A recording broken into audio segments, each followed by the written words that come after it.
संपूर्ण स्टेज को प्राप्त करना है तो उसके लिए 3 बातें ज़रूरी है। पहली बात है रहम दिल होना, माने जितना आप रहम दिल होंगे, जितना दूसरों के लिए सोचेंगे, जितना ज़्यादा आपके मुंह से दुआएं निकलेगी, आप उतनी ज़्यादा बाबा के करीब चले जाओगे, बाबा उतना ही आपको प्यार करेंगे।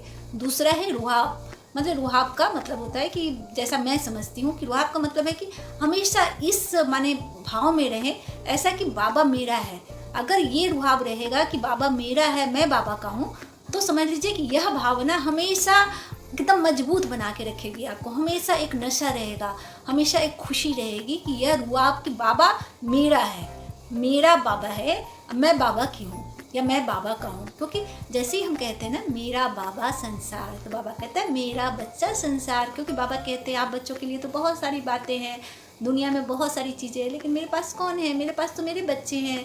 सिर्फ मैं तो, मेरी तो आँख हमेशा बच्चों पे टिकी रहती है। मैं तो इंतज़ार करता रहता हूँ कि मेरे बच्चे मेरे पास आए, बैठे, मुझसे बातें करें। और आप ऐसा महसूस करेंगे क्योंकि है ना, कभी आप रात में जब सोते हो तो अचानक से आपकी नींद खुल जाती है, आपको लगेगा कि है ना जैसे बाबा बुला रहा है। मैं तो जब अमृत वेला करती हूँ मेरा कोई टाइम ही फिक्स नहीं होता है, क्योंकि मैं रात में जब सोते वक्त तो बोलती हूँ बाबा आपको जब मन करे अपने बच्चे की याद आए आप उठा देना मुझे। तो कभी बाबा मुझे 3:30 में उठा देते हैं, कभी 4:30 बजे उठाते हैं, तो कभी 2:30 बजे ही उठा देते हैं। मैंने ऐसा हो जाता है अचानक से नींद खुल जाती है, गहरी नींद में रहती हूँ, अचानक से नींद खुल जाती है और उसका लगता है अरे बाबा बुला रहा है, और मैं तो उसी वक्त बैठ जाती हूँ बाबा से बातें करने के लिए। क्योंकि बाबा अपने बच्चों को टच करता है, उन्हें जब अपने बच्चों की याद आती है तो वो उन बच्चों को बुलाता है, कहता है कि बच्चे आ जाओ मेरे पास बैठो, मुझे तुम्हारी याद आ रही है। ये टचिंग आपको बार बार मिलेगी जब बाबा को आप अपना बना लोगे, संपूर्ण स्टेज मतलब संपूर्ण पवित्रता को प्राप्त कर लोगे।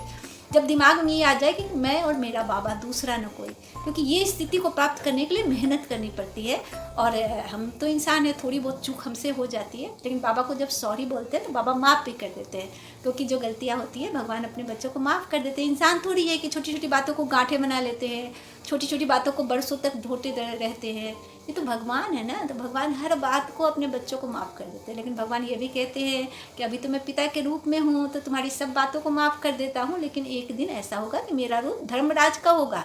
अगर अच्छे से पढ़ाई नहीं करोगे, मेरी याद में नहीं रहोगे, मुरली धारण नहीं करोगे, तो समझना सज़ा भी मिलेगी।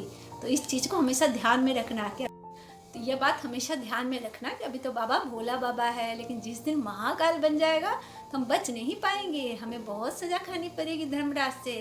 और तीसरी जो बात कही कि रूहानियत, क्योंकि आप अगर संपूर्ण पवित्र हो जाओगे तो आपके चेहरे से रूहानियत लगेगी, आपके पूरा चारों बगल का ऑरा है ना वो रूहानियत से भर जाएगा। कोई भी आत्मा आपके पास आके बहुत सुख महसूस करेगी। दुखी आत्माएं जब होती है ना, जब वो सुखी आत्माओं के पास जाती है तो उन्हें बहुत अच्छा लगता है।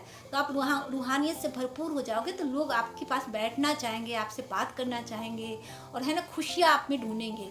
क्योंकि वो तो क्षुद्र बुद्धि के हैं, उनके पास खुशियाँ नहीं है, वो तो हमेशा उदास रहते हैं, एंजाइटी से पीड़ित रहते हैं, कष्ट में रहते हैं। तो ऐसी क्या होता है कि जब हम रूहानियत से भरपूर हो जाते हैं तो हमारे अंदर ऐसी एनर्जी आ जाती है कि वैसी आत्माओं को हम शक्ति दे सकते हैं, साकाश दे सकते हैं, और उन्हें हम बाबा के करीब ले जा सकते हैं। क्योंकि जब दुख में डूबा हुआ इंसान होता है तो उसे जैसा समझाते हैं उसे समझ में आता है। कहते हैं ना सुख में सुमरन सब करे, दुख में करे ना कोई। जब सुख में सुमरन करे तो दुख काहे को हो। तो हम जो आत्माएं हैं हम तो अब एक रस में हो गई हैं। सुख दुख हमारे लिए कुछ मायने नहीं रखता है, हमारे लिए तो मायने बाबा रहते हैं।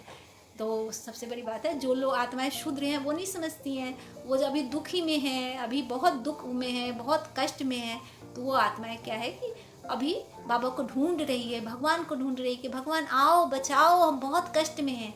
तो हम आत्माओं को उनका कल्याण करना है, उन्हें क्या करना है, उनके दुख से निकालना है। तो बाबा कहते हैं 3 बातें रहनी चाहिए संपूर्ण स्टेज को प्राप्त करने के लिए। 3 बातों में पहली थी रूहानियत, दूसरी है रूहाब, और तीसरी है कि रहमदिल। रहमदिल जब तक नहीं होंगे तब तक बाबा कहते हैं कि ऐसी स्थिति चेहरे व कर्म में दिखाई दे तब कहेंगे अधिकारी व प्रकृति जीत आत्मा। तभी हम प्रकृति जीत आत्माएं कहेंगे जब हम अपने विकारों से मुक्त हो जाएंगे, स्वराज अधिकारी हो जाएंगे, हम बेगमपुर का बादशाह हो जाएंगे, तो बाबा के दिल का ताज हो जाएंगे, बाबा के गले का हार हो जाएंगे। ऐसे में बाबा हमसे बहुत सेवा लेता है, और बाबा अपने बच्चों को कहता है कि तुम सेवा दो, मैंने तुम्हें निमित्त बनाया है, तुम्हारा धंधा है ये।